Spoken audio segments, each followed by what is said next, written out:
diehard news junkies are the only ones left standing.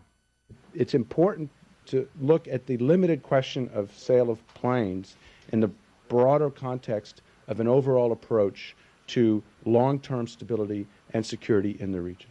And the sale of planes to two countries that have fought wars against each other, have a hot dispute over Kashmir, among other things, that doesn't give you, doesn't give the U.S. government any cause for. Since the period of tensions, the relations between them have come a long way, and the thaw between India and Pakistan, relations between India and Pakistan have never been better. That's point one. Point two, stability comes from a sense of security, and to the extent that we can contribute to Pakistan's sense of security and India's sense of security, that will contribute to regional stability.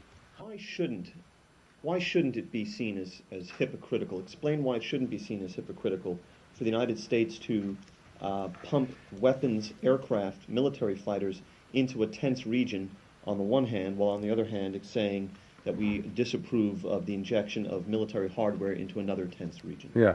Well, a couple of reasons. One is the embargo on China was imposed after the Tiananmen massacre, after the incidents of Tiananmen in 1989, in response to the suppression of dissent and Chinese actions that had very serious human rights consequences.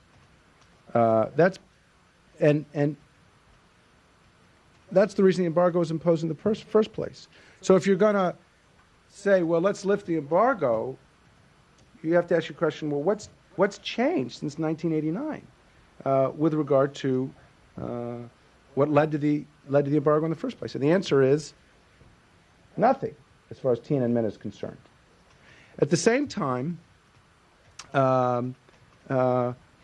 when you have cross-straits tensions where they are today, the idea of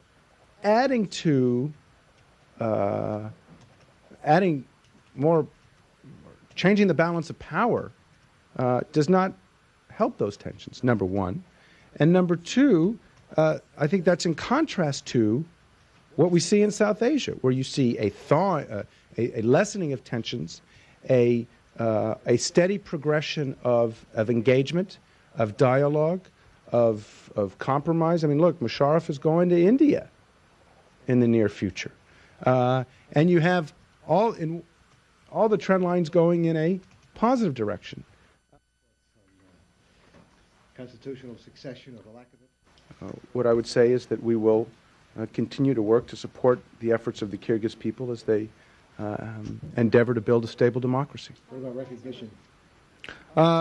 Recognition really isn't the issue here. The issue is helping to support a process that is peaceful, that is consistent with the rule of law, and that has the support and the backing of the international community.